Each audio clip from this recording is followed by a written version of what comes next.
Hello everyone and welcome back to Wordfence Live. If you have a WordPress site, then you're hosting it somewhere. And as leaders in the WordPress security space, we're often asked for hosting recommendations. Today we're going to go over the top 10 security features to look for in a hosting provider, as well as some red flags to watch for if you're in the market for a new host. Stay tuned, we'll be right back to get started.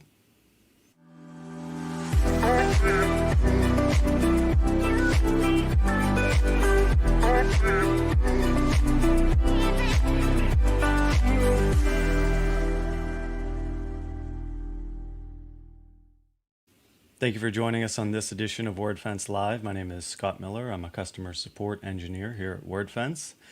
Your WordPress site security is dependent on good hosting, and we have over 4+ million active installations of Wordfence right now, and we see and work with a lot of different hosting providers, and we're often asked which hosting providers that we recommend. Maybe you've been having trouble getting support, or your site is not performing the way you want, or the features are just not there.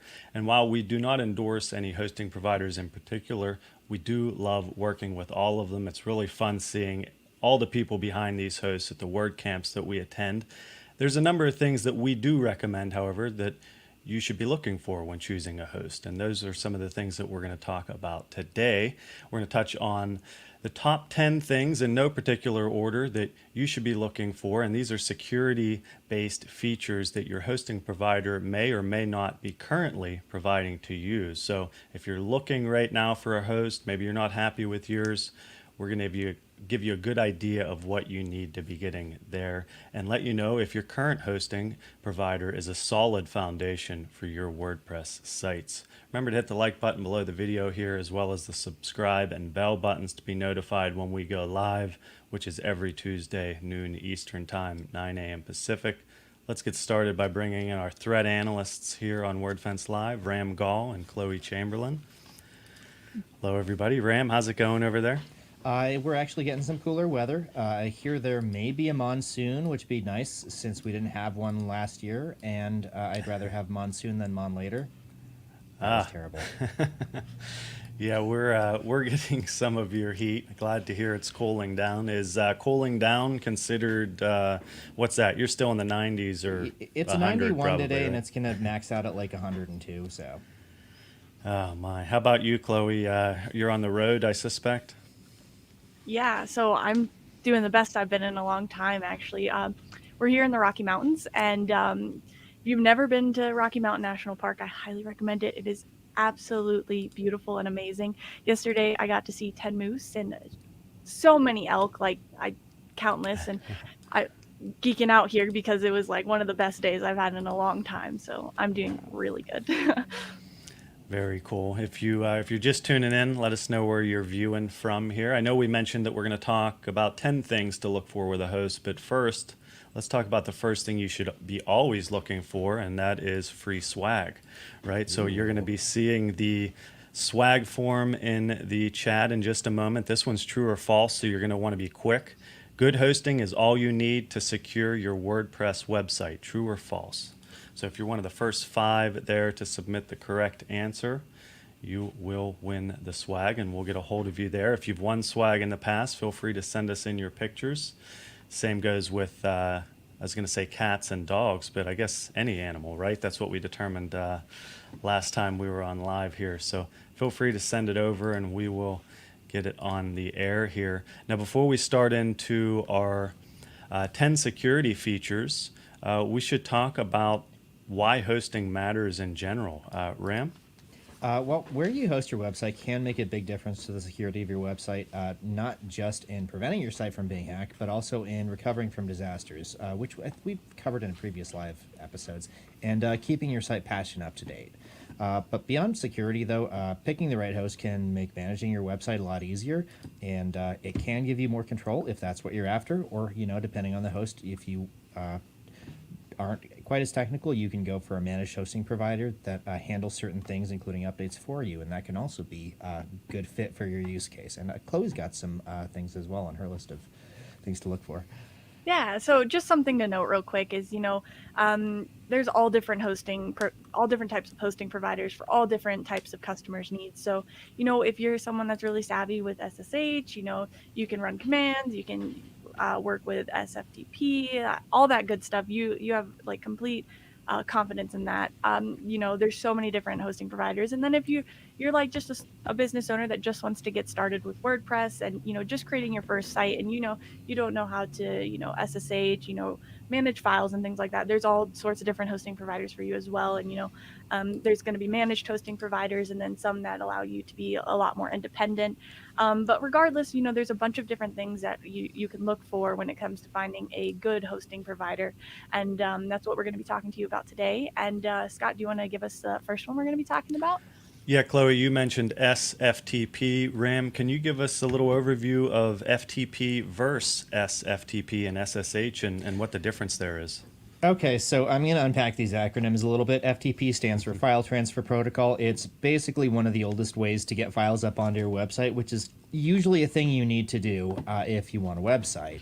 But this one's kind of a no-brainer. So plain FTP traffic is unencrypted, which means that anyone who's sitting in the network between you and wherever you're sending that FTP traffic to can sniff that traffic and see what's being sent, and that includes your FTP credentials. And if someone gets your FTP credentials, then they can just connect to your site and upload files for you, which might not be good files. So if you're at home, this doesn't usually happen very often, but if you're out and about on like public Wi-Fi, then this is a super easy way to get your site hacked. And I don't want to speculate too much, but given the number of breaches and ransomware attacks lately, there's a decent chance that if you're in an office, you may have an attacker that's at least trying to sniff traffic on your network. So more than anything else, whether or not a host offers SFTP, which is secure FTP, which actually happens over the SSH port. Whether or not they offer SFTP if they don't offer SFTP, that's a big red flag. And yes, there is FTPS as well, though that's kind of more finicky. But look for hosts that offer SFTP. And if they offer SSH as well, that can also make your life a lot more convenient if you're a developer. Realistically, if you want the best possible security, you might want to look for a host that doesn't let you use plain FTP. And if you want to take it up even further, another level, you could look for a host that doesn't allow password connection via SFTP, that only lets you use an SSH key, which is probably the most secure way to do things. Not everyone needs it, but it's nice to have for peace of mind. If somebody's using just file manager to transfer here, in most cases, is that going to be good enough? Yeah, actually, if you're not super comfortable with FTP, most good hosting providers, and we'll kind of get into this at the very end, but most good hosting providers offer a file manager. That's fine. That's actually more secure than using FTP. Use it if you're more comfortable with it. I mean, a lot of the time I'll just use the file manager, just because I don't necessarily want to have to deal with everything involved with FTP if I just need to change one file on one site. So yeah, nothing wrong with file manager. And Scott, what's up? I was going to say this next one, Ram, you and I talk about it a lot. Chloe, we always bring it up here. Backups on-site and off-site here. Can you tell us the difference here and what we should be looking for, Chloe? Yeah. So just to begin real quick, backups are incredibly important. It's important for the security of your site, for everything. And so one thing I want to mention real quick, we've talked about this a few times before, is the CIA triad. So it's the pillars, like the three corners of security. So you have confidentiality, integrity, and availability. And one of those is availability, which is making sure that your site remains optimally available to whatever your I keep wanting to say government, but I mean to say organization chooses. And so in order to have high availability, you need to have ways to quickly restore your site in the case that it somehow is taken offline from, a bad plugin update, or, moving your staging site to production and something goes wrong. anything like that, a backup is great to have. And then if your site gets compromised, having a backup makes it really easy to restore instead of having to clean the site and all that good stuff. But backup is really good. And there's been several cases actually where hacked sites have been, all their files have been overwritten, like JavaScript files have been overwritten. And, you know, having a backup makes that significantly easier to restore than if you have to go in and manually clean that, swap out all the plugins for clean copies of it and such. So a backup is really important. So what you want to look for in a hosting provider is if they give you the ability to make backups, which is really nice. And then you need to look to see if those backups are on-site or off-site.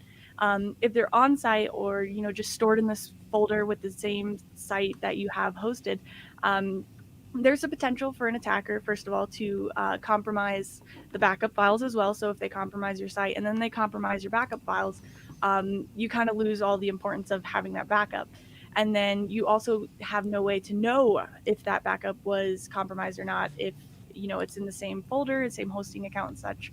I don't want to say hosting account, but in the same, you know, file system area.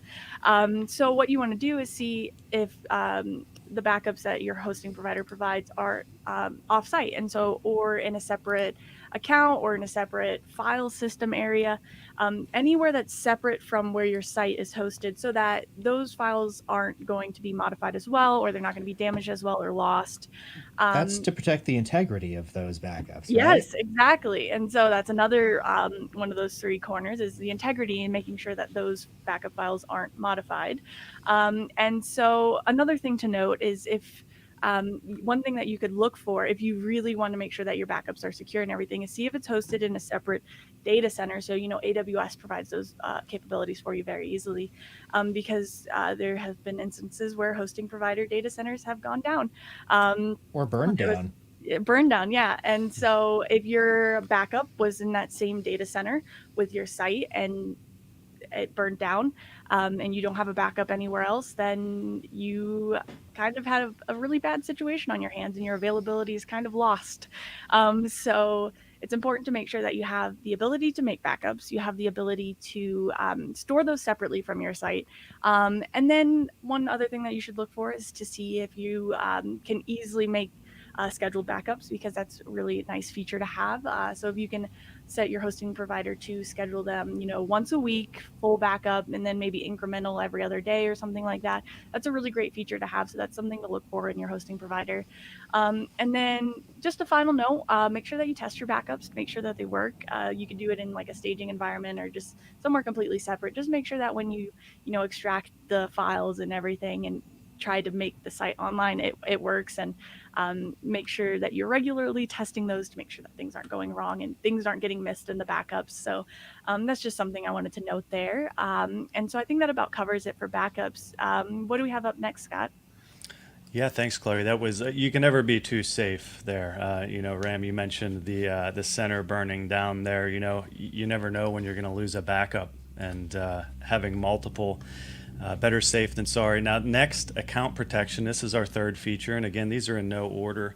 Account protection, this is something we talk about all the time, you know, mainly with regards to passwords and having good and unique, complex passwords. Ram, what else can somebody be doing here? So here's the thing. It doesn't matter how secure your web application is, how secure your WordPress is. If it was possible to somehow make your WordPress unhackable, but you used, say, a weak or compromised password for your hosting control panel, someone could still basically take over your account. And that's kind of bad. So what you do want to look for is hosting providers that allow and support two-factor authentication for the hosting or account control panel on their side. The nice thing about two-factor authentication, this is the other thing we really riff on. We've got backups and two-factor authentication, and those aren't like the whole of security, but those are like the two big things that really make life a lot better as far as security is concerned. So if someone, you know, if you've reused your password for your hosting control panel and it ends up in a data breach, and you have two-factor authentication on, then an attacker still won't be able to log in as you because they'll still need that second factor, which hopefully you're using some kind of like, you know, authenticator app on, say, your phone to use. SMS is not great, but yeah. The other thing that is generally good to watch out for is what kind of information the hosting support reps ask for to verify your identity. So you maybe have to call in or chat with them, and they need to find a way to confirm that you are who you say you are. Now, we've seen some hosting providers use the last 4 or the last 6 of a credit card number on the account. We've seen hosting providers use the last 4 or last 6 of a social security number.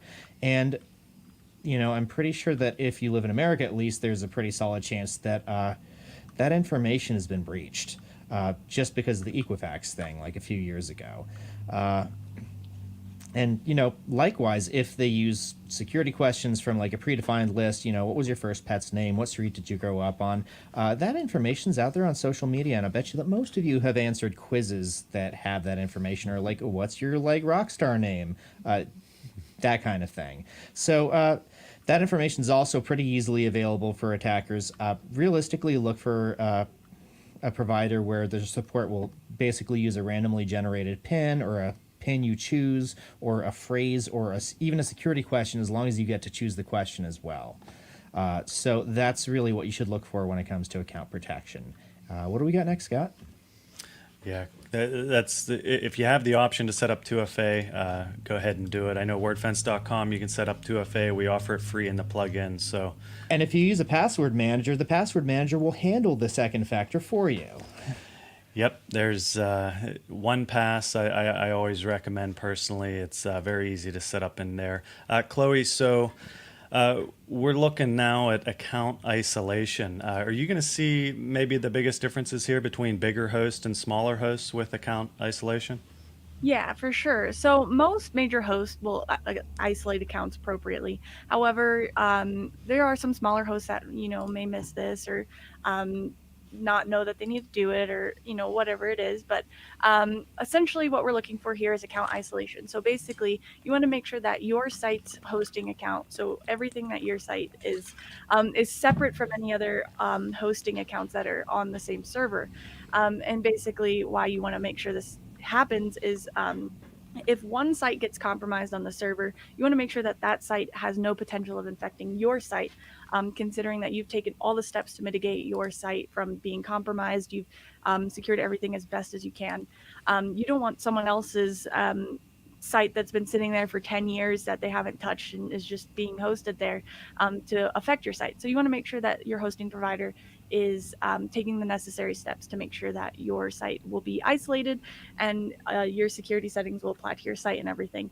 And one other thing I want to mention with account isolation is you should also make sure that you do this in your account as well. So make sure that you're not having several sites hosted in the same cPanel, for example, because again, one site can easily infect another site if it's in the same hosting account. So if you need to have multiple sites, make sure you find a hosting provider that makes it easy for you to have multiple sites, maybe get bulk discounts and such, and have those in separate accounts so that they can't affect each other. And we actually recently published findings about a smaller host that had a symlink vulnerability on it that would make it possible for an attacker to essentially grab a file from another hosting account and read those files. And so what happened with this is that one site was affected, and then the attacker used that site to infect a bunch of other sites by stealing the WP config file, and then taking the database credentials and then logging in one by one, and then making all those malicious modifications and such. Highly recommend checking out the research article that we'll share in the comments for you. This was conducted by, the research was conducted by Charles Sweethill. He's one of our security analysts. He does site cleanings and such, and he's been doing a lot of threat research. I just want to give a shout out to him because he's been doing a really great job finding these things and making sure that our customers are optimally protected. And so, yeah, just making sure that you have isolated accounts, because this does happen every now and then where an account hosting provider will not properly do it. So just make sure that you're looking out for those. Bram, do you want to add anything to that? Just that we've actually seen some larger hosting providers in the past, some that you have undoubtedly heard of, have had similar issues a couple years back, and we've got some articles on that as well if you want to read up on them. So yeah. Oh, it looks like we do have a question about whether or not we recommend encrypting your backups. And this is a really interesting question because that's about protecting the confidentiality of your backups. Mm-hmm. Well, also the integrity, but largely the confidentiality. And the answer is it depends. It depends on what you have in your backups. If you're just talking, if there's like, sensitive personal information like backups of your database, if it contains like customers private information, yeah, you should probably encrypt that.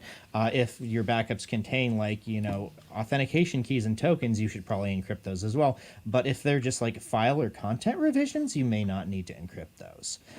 If you can find a way to do it easily, then yes, by all means, encrypt your backups. And if you're handling sensitive data, please encrypt your backups. In case someone accesses that, that means that, you don't want a data breach to happen with your data. And encrypted backups can help prevent that from happening. Now, Ram, you're going to talk to us about servers here, and this one might be something maybe you might be looking into on your current host more so than prior to moving, right? Yes, to some extent. So one thing you want to make sure is that your host keeps their servers up to date and patched.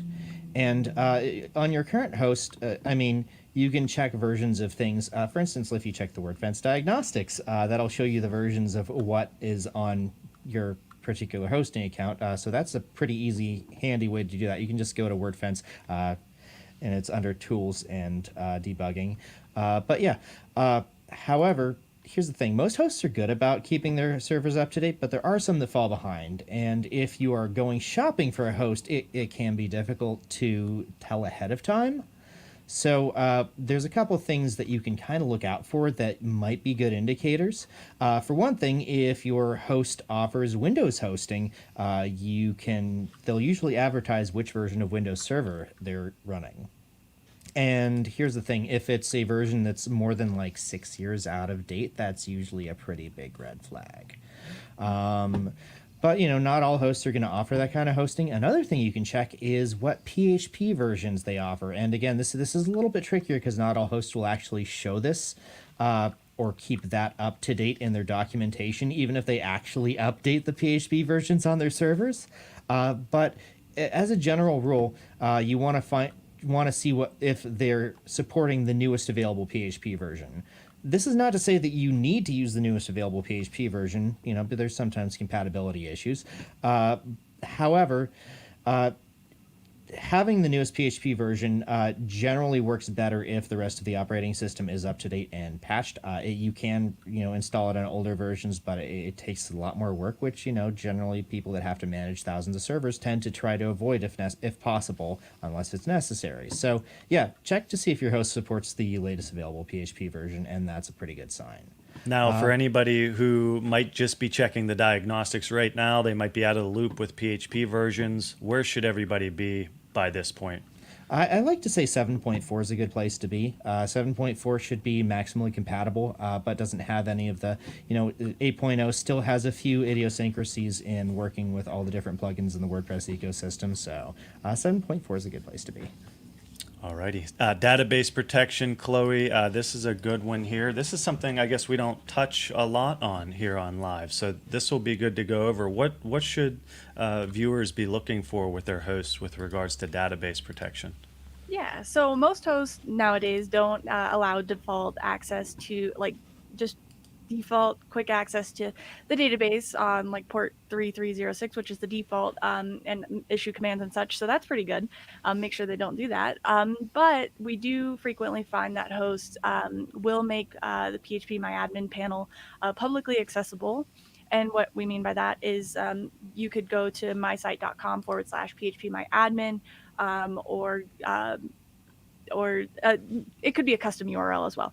But basically getting direct access to PHPMyAdmin, which is a way to manage the database. And why this is bad is because if an attacker compromises the WP config file and gains those database credentials out of it, then they can directly log in and they can do all sorts of damage. They can steal any sensitive information that's in the database. They can modify any information in the database. They can add users. They can change the site URL to redirect it, anything, because all of your site's content and everything is hosted is contained within the database. So if you have a publicly accessible phpMyAdmin and your WP config file gets compromised, then it would be really bad. But if your phpMyAdmin console interface is not publicly accessible, then once they get those WP config the database credentials from the WP config file, then there's not much they can do unless they can somehow gain access to the database. So that's why it's important to make sure that your host either doesn't make that a possibility or they allow you to disable public access at the very least. And so that's very important. And you also want to make sure that they allow you to change your database password. This is important for, just good credential hygiene, changing your passwords every so often, maybe every 6 months or a year, just because, it's possible your password was compromised and they don't have a way to get in, but maybe sometime down the road they find a way to get in and they have your credentials. So it's just important to be able to change those frequently because, they might not have been able to get in at the time, but if they have your password and they find out a way to get in the future, then they can get in. So it's important to rotate those passwords. And if your hosting provider doesn't allow you to change your passwords, then that is not good. And another case is if your site is compromised, you should be changing every single password across your accounts, so that like your hosting, your FTP, SFTP, your all your user passwords and everything should be changed. And that database password is one of them. So being able to change those passwords is good.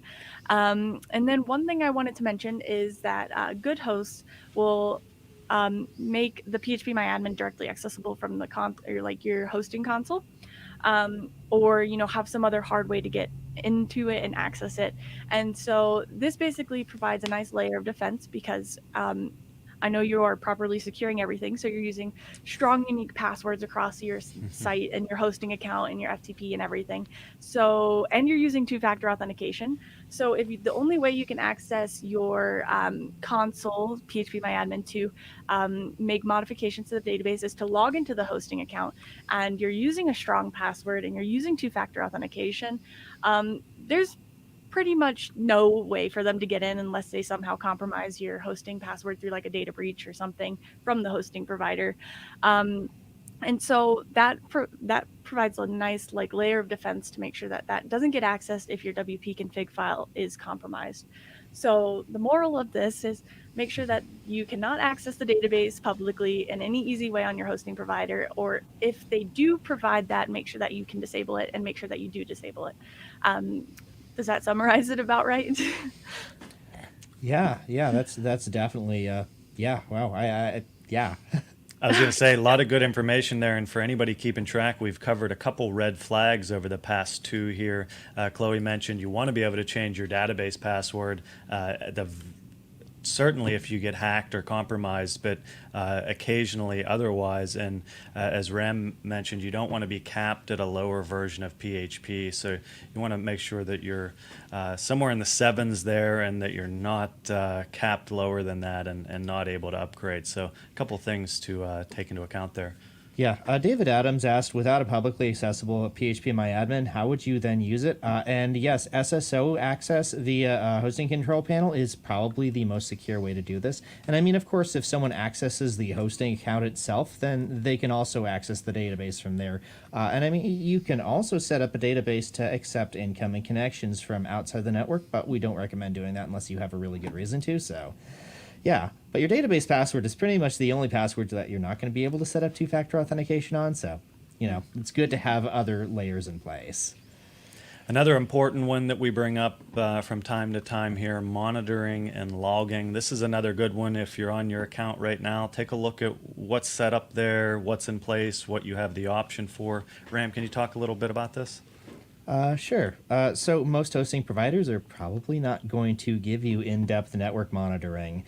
They might give you Apache or Nginx logs and PHP logs and maybe FTP or SSH logs. But realistically, those are the parts that are, sort of your responsibility to monitor, and hopefully they are monitoring everything else that is their responsibility. We'll get into that. However, it is really useful if your host, number one, lets you turn on logging, because that's absolutely critical, and number two, doesn't automatically turn it off after like 30 minutes or a day or something to save storage because they've packed 50,000 users onto, one server. especially if you've got a host that does some kind of log rotation where it, automatically archives older logs and consolidates them. That's really cool. Being able to access the logs without having to ask support is good. And also, it's good if the logs are, at least by default, stored someplace where they're not publicly accessible. And if you can change where the logs are stored, that's also useful. Bear in mind, though, that logs are useful for correlating activity, but they do provide incomplete information. They won't show you like post body, and unlike with, say, internal network monitoring on a hosting account, logging will less frequently be useful in telling when they'll tell you when your site is under attack, but knowing that your site's under attack isn't as useful for a website as it is for an internal network. So a lot of the time they're mostly useful for figuring out how the attacker got in. But it's still good to have logging. It also does help you troubleshoot other kinds of issues as well, non-security related issues, and that's really one of the best use cases for them. Making sure that your host lets you do some logging is important. What do we got next, Scott? Well, I see Dushyantha has a question here. We've covered 2FA a little bit, and we've talked about some backups, and they're talking about 2FA backups and asking if it's safe to use 2FA code backups provided by the authenticator like Authy. Yes. Most two-factor authentication, most 2FA things will have you download backup authentication codes, and as long as you keep those in a safe place, if you've got, again, a password manager is a good place to keep it. They used to advise against writing down your passwords or backup codes. Don't keep them on your desktop in your office. And, it's pretty trivial to break into like an office, locked office desk drawer. It has like 2 or 3 pins. Don't ask me how I know this. We ran out of coffee one weekend. What are you doing? Uh-oh. However, if you're at home, it's not like someone's going to break into your house and steal your passwords most of the time. So, yeah, it is safe to keep those backup codes, and we do recommend keeping them just in case, because it can be hard to get in if you lose your authenticator app. Absolutely. Chloe, configuration defaults and flexibility. This is something where, you don't want to, I guess, be too flexible depending on what kind of host you're on here. Can you talk a little about this? Yeah, so of course there's 2 different types of hosts. The one that provides you with a lot of flexibility, and then you have managed hosts that will manage things for you. What we're kind of talking about now is, just the hosts that should be providing flexibility rather than the managed hosts, because those are a different, type of host, and they are managed for a reason to make your lives easier. But what you want to look for is flexibility within being able to configure things like PHP configurations and such. So one thing you want to look for is, does the host have less safe defaults? So for example, one of them is using ad handler for PHP. This makes it possible for double extension file upload attacks to succeed. So what this means is, usually an attacker, in order to get a web shell to access your files and everything, and run commands and such things like that, usually you'll have to upload a file like shell.php, and a double extension attack makes it possible to upload something like shell.php.txt, and it'll actually execute because the .php is there first, and it will bypass a lot of filters because that .txt is at the end. And so that's one of those configuration defaults that you don't want to see on a hosting provider, because if you aren't aware of it and it's a default, then you don't know that you are vulnerable to this type of attack. So one thing you want to look for is making sure that the hosting provider is not going to have some insecure defaults for you. And then there are cases where hosts will disable tons of different PHP functions that are required for, plugins and themes to run optimally. So this is one where, there needs to be a nice balance. So you should be able to, so a good host would, maybe disable those for you as a default. However, you have the ability to change those immediately or whatnot, or they just don't disable them at all, and you have the ability to go in there and disable them yourself. Because, for example, when you upload a web shell, you'll need to use command functions, command or code execution PHP type function. So one, for example, is a shell underscore exec. And what this does is allows you to run commands through PHP on the server. And so you might want to disable this function on your site. However, another person might have this function in use in a plugin, and then disabling it would totally break their site, for example. So it's important to make sure that you have flexibility to choose whether you want to disable it for security or if you want to enable it for functionality. So you need to have this flexibility to have a nice middle ground between usability and security. So you want to make sure that your host is not giving you insecure defaults, and then that you have the flexibility to make changes as you need for configurations and such. And then one argument that someone might say is, if you give customers too much leeway and give them the ability to, make changes themselves and such, they could do so insecurely. However, this goes back to account isolation, and these hosting providers should be making sure that these accounts are properly isolated and properly, in a jail cell, so that one site hosting account can't affect another one. And so make sure that your accounts are isolated, and then you have the flexibility, and other people in the same server have that flexibility to do that. And that's going to be some of the worries of being on a shared host, right? Yeah, Yep. for sure. She sells jail shells by the seashore. Something, I don't know. I got another one for you, Ram. How about network firewalls and DDoS protection? Oof. Okay, so this is a can of worms, kind of. So we're not talking about web application firewalls like the ones that Wordfence provides. Web application firewalls are super useful because they protect against vulnerabilities specific to your web application, and it's not always possible to make generic rules that cover those for like WordPress and plugin-specific vulnerabilities. However, there's another level of firewall, and that's network firewalls, and that is to prevent attackers from getting unauthorized access to your server via other means by, getting into the host's network and just traversing into it. So most hosts do have good network firewalls, but then there's DDoS prevention, which is separate. And so we generally recommend using a CDN or a cloud-based solution for DDoS protection, just because it's not really viable to handle that on the host side. On the server side, there's just only so much traffic a server can take no matter what. But how hosts respond to this, it kind of varies wildly. Some have their own cloud-based solutions. Some have basically some sort of DDoS protection appliance, which will work up to a point and is usually pretty decent. But some might respond to a DDoS attack on your site by punishing you by like shutting down your account or moving it to a server for acceptable casualties. Maybe not directly for being attacked, but because too much traffic might be causing you to use too many resources. So I mean, it is probably safe to say that most hosts have adequate network firewalls, and most hosting accounts should only accept requests on the HTTP and HTTPS ports, as well as the SFTP SSH port, and maybe FTP port, but probably not. But again, there are exceptions. It looks like DreamHost recently had a issue where a bunch of user data was exposed en masse, which maybe points to them not having a great configuration for some of their network security, though I don't have enough information to say that for sure.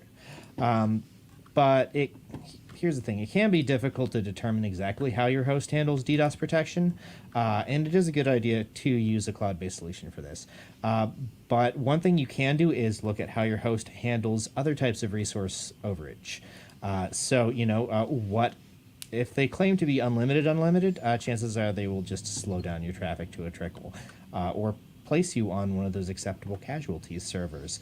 What you want is reasonable limits that fit within your needs. And at this point you might get the option to either accept an upcharge for additional resource usage, or or temporarily shut down the account. It'd be cool if they give you the option to choose which of these you want. And again, you're looking for, you don't want your thing to be like, maximum 1,000 database queries and then you're done for the day or done for the week, because that's ridiculous. You don't want it to be like 10 gigabytes a month, because that is also probably not going to serve your needs. So look for, look for hosting companies that do have limits, but make sure those limits are give you a generous amount of wiggle room and that overages aren't insanely priced. I see pretty good discussion right now on backups, and Janet raises a good question, saying that she makes daily backups for all of her sites, but she's wondering just how long she should store them. Any advice there? Depending on what kind of industry you're in, there may actually be either legal regulations or industry standards that require you to store backups for a certain amount of time. 1 year, 6 months, 3 months are all fairly common. But, in the absence of, requirements, I'd say at least 3 months. Good to hear. Now, this one, staging environments, Chloe. If some of you viewers are premium users and you have a premium license, you should be covering your staging environments, your test sites with the premium license. And if you're not sure how to do that, we'll post a blog post there. Can you talk a little bit about staging environments and how it relates to security here, Chloe? Yeah, of course. So you might be wondering, what does a staging environment have to do with security? It has all the things to do with security. Again, availability is really important here. So what you want to look for in a host is see if they have the ability to give you a staging environment that's going to be isolated from your production environment. And your production environment is, your live site and everything. So if you have so you want to find a host, it's beneficial to find a hosting provider that gives you the ability to have two isolated development and production environments that are easily integrated, so you can easily push, your staging to your production.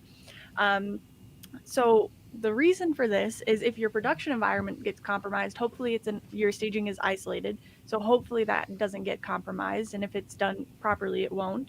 And so what you can do is while your production environment is compromised, you can take the staging environment, you can take a look and see maybe what caused the production environment to get compromised. So for example, it could have been a vulnerable plugin. And so what you can do is on the staging environment, update that plugin immediately, and then you can push that staging site to the production site to get rid of all the icky stuff, and do that very easily and quicker than, backup, extracting it, testing it, and, trying to look through it and see what happened before you push it. And another reason why you would want to do a staging environment is so that you can test, updates to plugins, themes, changes to your site and everything before they go live. Because again, we're trying to make sure that we have the highest amount of availability on our site as we possibly can. And if you just update a plugin on the production environment without testing it beforehand, there's the small potential that it could take the site offline or break something. So having that that staging testing environment to do that beforehand is really beneficial. So we would definitely recommend looking for a hosting provider that gives you the ability to have that staging environment and that production environment that are isolated, however, nicely integrated so that you can easily, push from staging to production. Ram, did you have anything you wanted to add to that? Just that if you have a Wordfence premium license, you can use the same license on your staging server as you use on your production server, absolutely for free. Yeah, we definitely recommend having that testing. All that testing that you just mentioned, Chloe, should be done with security in place to give you a good idea of how that's going to work on the live server. And I bring that up because we've had some users mention, I know in support, that they don't use security on the staging site, and as Ram said, we offer that for free. So we did get a bit of an awkward question about what exactly an acceptable casualty server is. And okay, so here's the thing. On a average shared hosting accounts, your host is packing maybe several thousand accounts onto a single server. Generally speaking, what they need to do is that some sites will use more resources than others, so they will occasionally shuffle those accounts between servers in order to keep the resource usage balanced. What sometimes happens, and I don't know if this is actually a policy or just something that's sort of an emergent phenomenon, is that occasionally hosting providers will end up putting all of the most resource using sites on the same server and just letting them duke it out. Not where you want to end up. I've seen these referred to as bad boys servers. But yes, that is a risk of using shared hosting, especially ones that claim unlimited resources, because that is how that's generally handled and managed. And I understand it is a balancing act, and it is tricky to get resource usage balanced, but be aware that this can happen. So we covered our 10 features to look for there with regards to hosting and security. Ram, do you want to take us into the bonus round here? We got a couple more, starting with email security. We do have a bonus round. This one's not quite as interesting as the next one, but here's the thing. Many hosting accounts come with self-hosted email at your domain. So there's two things you really want to watch out for. You want to make sure that self-hosted email has some kind of spam or phishing filter, because that's really useful to not get socially engineered and not have to deal with massive amounts of spam in your inbox. But I think that probably the more important thing to watch out for is to make sure that they make it easy to set up DKIM, DMARC, and SPF for that email, because basically you don't want people pretending to be you and spoofing emails from you. So those are all ways that you can minimize the chances of a email spoofing attack being successful. And we did cover this in a Wordfence Live several months ago. So yeah, Chloe's got probably the better one though. A good bonus one here. TLS and SSL certificates. What's the deal here, Chloe? Yeah, so just to go over what an SSL TLS certificate is first. So this is a way to, so what it does is it basically encrypts the traffic coming from a client to the server, so that data cannot be intercepted and read in between. And this is what gives you the nice little lock icon in the top left of a browser somewhere else. If it's not Chrome, I'm not sure if it's in different places. But basically, it's what says, you know, this site is secure, and it's the determiner between it saying this site's not secure and this site is secure.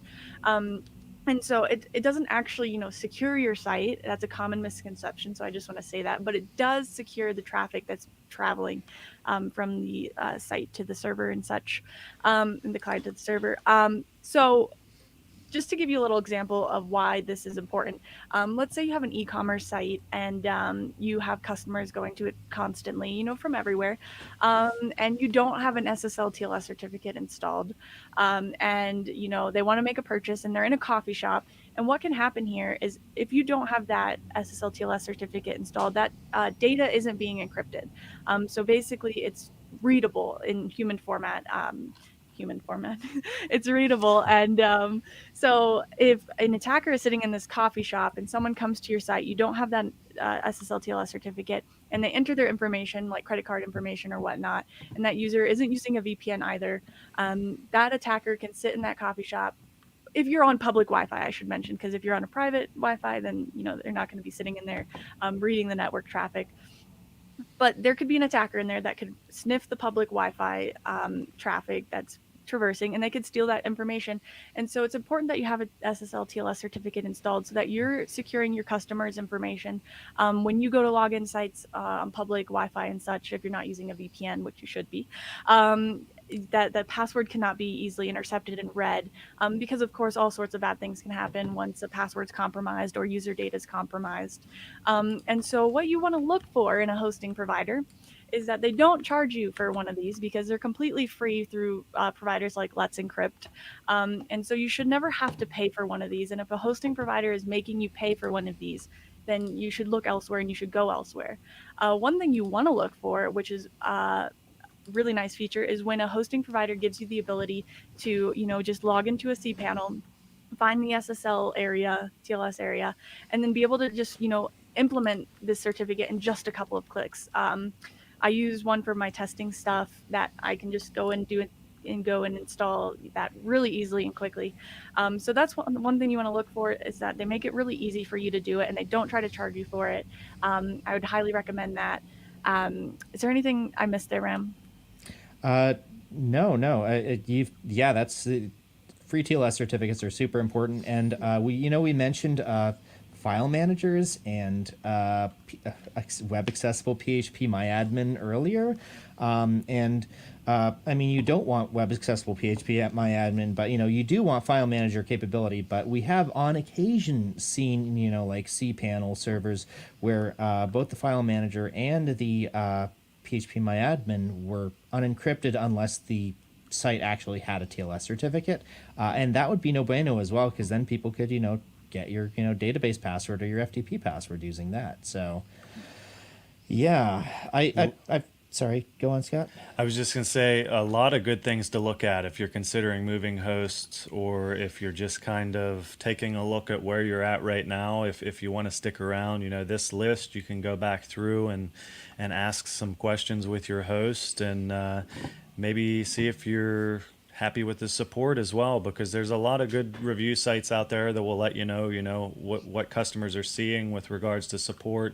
And we talked about some of the things, Ram, earlier, that such as keeping the server up to date. Those are things that you might see in the reviews as well. So it's good to do your research there too, and there's plenty out there for that. There's a couple of comments I want to address by Rick Ethington and Robert Falkowitz. And yes, you are more or less correct. You don't actually want to copy the staging site verbatim over to the production site. What you ideally you'd basically want to push the same code that is on the staging branch onto the production branch. But even so, usually you'll just push over the files from staging rather than the database contents. But you want your staging database contents to be something that is similar enough to production that you'll get similar results from testing, without necessarily containing sensitive data that might be in your production database.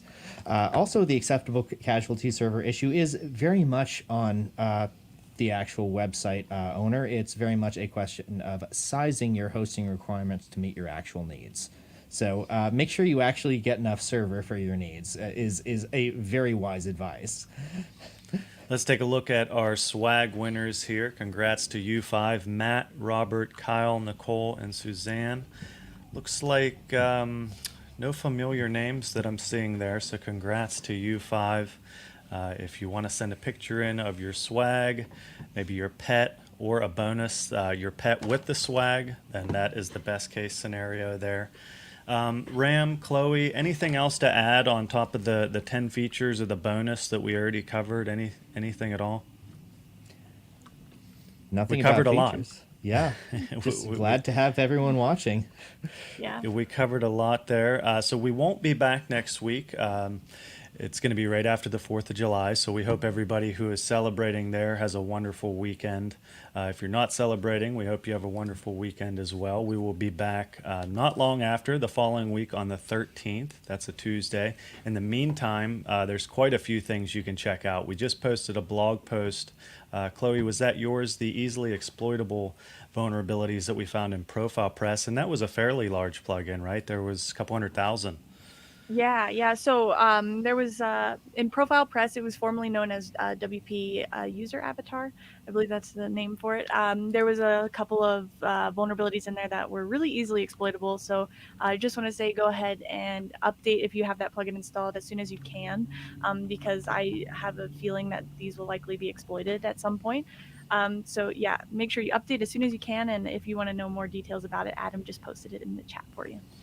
And that is 400,000 sites. So I was a little off there. Ram, you talked about last Friday on the podcast 30 million or more Dell devices at risk for BIOS attacks. So that's a lot, right? And there's a lot of companies exclusively using Dell devices. Oh yeah, there weren't any real 0 days in last week's podcast, so that was the good news. No one's attacking stuff before it's been disclosed, as far as we know, at least at the time of the podcast. Though that may have changed by the time we record this week. But yeah, we do cover some newly patched vulnerabilities that are impacting a ton of users. So. You say no 0 days. Does that mean there was no big Chrome vulnerability of any sort? They got the week off? It looks like it, yeah. Though, I'll have to check That by the we time we know of, record this yeah. week to see if there's any new updates.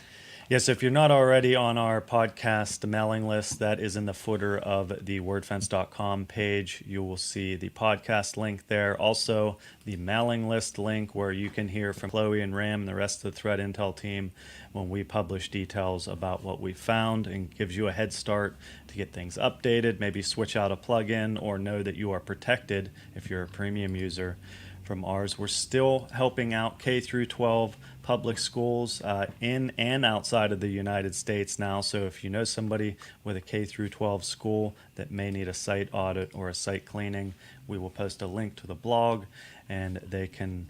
We'll be happy to take a look and give you a hand there. So if you know anybody, send them over to us. We talked about fast or slow. I believe that was last week, Ram. So if you're still on the fence and haven't went over and profiled your site, or you're not getting notifications from our list there, you can enter your site and your email address, and you'll be notified whenever there's changes of your site's performance. And again, just like Central and the premium licenses for staging domains, it's free to use. So check that out if you haven't already. We have the week off next Tuesday, as I said, but we're looking forward to being back the following week. That'll be the 13th on Tuesday at noon Eastern time. Chloe, Ram, anything to add before we head out here? Thanks for watching. Yeah, nope, just thanks for watching. We appreciate it, everybody. We'll see you next time. Have a good week and take care. Bye-bye, everybody. Bye. Bye, everyone.